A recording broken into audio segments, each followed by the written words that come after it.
Baik, kita akan bahas contoh soal yang kedua, dan sebelumnya ini kita sudah hitung dengan menggunakan metode NPV.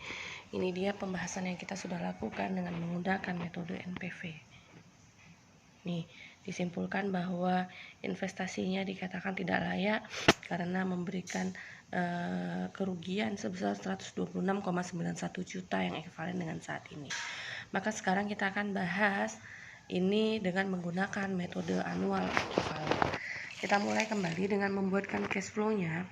Ini adalah cash flow annual cash flow dari contoh kedua ini, dan kita akan bahas dengan metode annual ekivalen. Ini saya tidak perlu lagi menjelaskan cara membuat cash flow-nya. Maka dengan metode annual ekivalen tadi diketahui rumusannya adalah benefit yang dianualkan dikurangi dengan cost yang dianualkan. Maka kita boleh pisah hitung dulu benefit untuk benefit yang dianualkan, kemudian cost yang dianualkan. Untuk di benefit sendiri hanya ada annual benefit. Tapi perhatikan, bentuk cash flow di sini tidaklah standar seperti contoh soal sebelumnya. Kalau sebelumnya yang namanya annual benefit itu mulai dari 1 sampai dengan ke N, maka itu kita katakan standar. Tapi ini bentuknya tidak standar. Kenapa? Karena annualnya hanya mulai dari periode kedua sampai periode ke-8. Oke, jadi perlu kamu ingat bahwa untuk cash flow yang bentuknya tidak standar, maka dia sebaiknya dipresentkan terlebih dahulu baru kemudian dianualkan. Oke, jadi dipresentkan ke sini dulu, kemudian dipresentkan lagi ke sini, baru kemudian dianualkan. Ya, berarti kalau begitu annual benefit ini jika dipresentkan maka letaknya sebenarnya ada di sini, atau sebenarnya adalah nilainya adalah baru di periode 1, maka present dari annual ini sebenarnya adalah F1. Maka untuk mempresentkannya kita tinggal rumuskan PA berarti P per A, I, N-nya adalah 7. Nih, perhatikan N-nya adalah 7. Ini baru present untuk annual, yang letaknya adalah di periode ke-1 cash flow ini. Padahal kita mau mempresentkannya ke sini, kemudian baru dia dianualkan. Maka setelah dia di future 1, maka dia dipresentkan kembali. Nih, ini baru future 1 dipresentkan kembali, berarti jika ini F dipresentkan maka rumusannya adalah P per F, I, N-nya adalah 1. Perlu diingat, ini adalah present yang letaknya di sini, belum annual.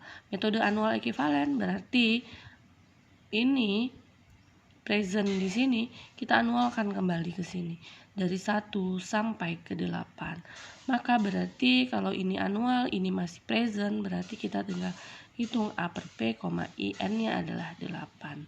Maka 85 juta dikali faktor bunga masing-masing, maka ekivalen uniform annual benefitnya atau benefit yang sudah dianualkan nilainya adalah ini. Jadi kalau tadi 85 juta mulai dari periode 2 sampai periode 8, sebenarnya itu ekivalen dengan 68 juta mulai dari periode 1 sampai periode 8. Oke. Nah, selanjutnya semua cost kita anualkan.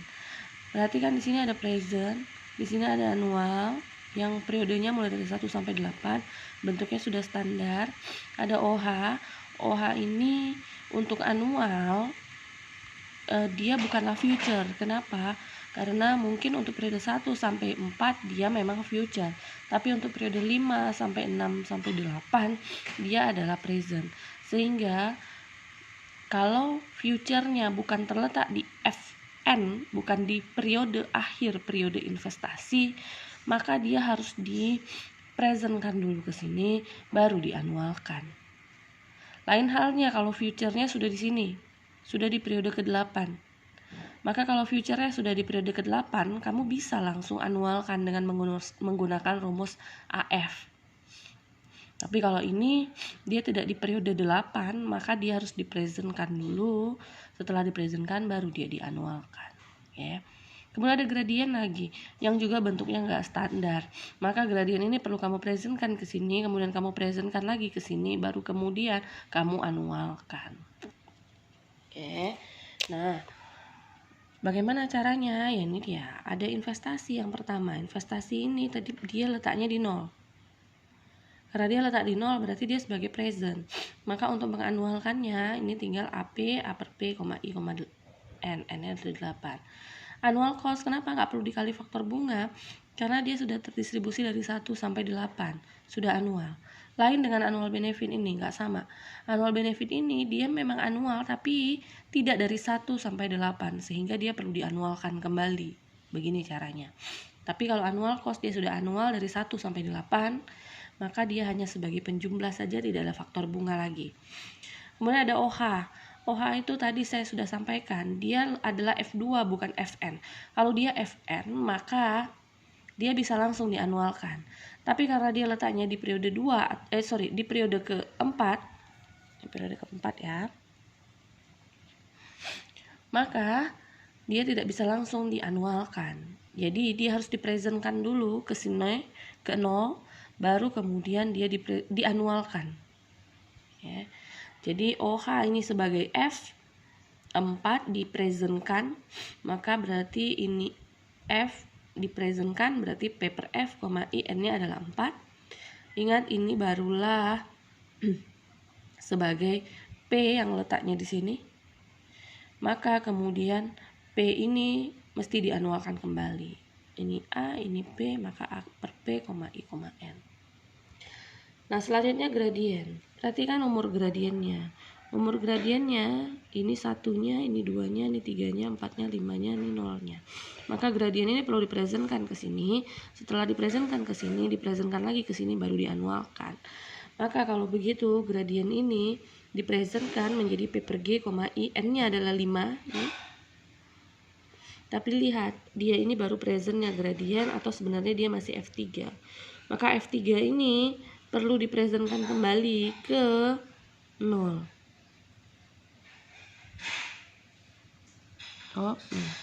Present gradiennya baru di sini, maka perlu dipresentkan kembali ke sini. Maka kalau begitu harus berarti ini baru sebagai F3, maka dikalikan lagi dengan formula P per F, I, N-nya adalah 3. Ini baru present yang letaknya di 0. Padahal tujuan kita mau menganualkan. Jika kita mau menganualkan diketahui presentnya, maka tinggal gunakan upper P, I, N. Maka kamu tinggal masukkan formulanya saja. Lihat tabel bunganya. Maka nilai EUAC-nya adalah ini dia. Oke. Maka AE itu adalah ini dikurangi ini kurangin ini dia. Maka annual equivalennya minus 28 juta. Karena AE-nya kecil dari 0, maka investasinya nggak layak secara ekonomis. Karena apa? Karena artinya dia hanya akan memberikan kerugian atau biaya sebesar 28 jutaan per periode. Jadi annual equivalent menunjukkan kerugian atau keuntungan yang diperoleh setiap periodenya. Oke. Atau AE ini kalau kamu tidak pisahkan menjadi EUAB kurang EUAC, kamu boleh beri tanda positif untuk setiap benefit dan beri tanda negatif untuk setiap cost. Ini dia. Ini positif, ini negatif, negatif, negatif, negatif, dan seterusnya. Nah, atau jika kamu mau menghitung AE dengan nilai NPV yang sudah kamu hitung sebelumnya, nih, nilai NPV-nya yang sudah dihitung, maka kita juga bisa hitung nilai AE-nya dengan NPV. Maka AE ini sebagai A, NPV sebagai P. Maka jika ini A, ini P, berarti rumusannya adalah upper P, I, N. NPV-nya tadi minus 128 dikali faktor bunga min 28. Jadi ini sama. Sama saja. Oke. Nah, artinya apa? Artinya berarti investasi tadi kalau kamu hitung dengan menggunakan metode NPV akan memberikan kerugian atau biaya sebesar 126 juta yang ekuivalen dengan nilai saat ini atau pada periode 0, atau memberikan kerugian sebesar 28 juta setiap tahunnya. Jadi, kesimpulan dari metode NPV dengan AE yang membedakannya hanyalah analisis artinya. Hasilnya pasti akan sama. Kesimpulannya sama. Kalau dengan NPV tidak layak, maka dengan AE juga tidak layak. Hanya saja kesimpulannya yang berbeda. analisisnya yang berbeda. Kalau NPV tadi itu adalah nilai saat ininya, kerugiannya. Kalau pada AE itu adalah kerugian per periodenya. Baik, mungkin itu saja. Tapi perlu kamu ketahui bahwa ya proses menghitung AE hanya sampai di sini sebenarnya. Ya, kamu nggak perlu bandingkan lagi dengan NPV, ini tidak perlu. Tapi untuk AE hanya sampai di sini saja sebenarnya menghitungnya. Baik, cukup sekian pembahasan yang kedua untuk annual equivalent. Jika ada pertanyaan, silakan dipertanyakan.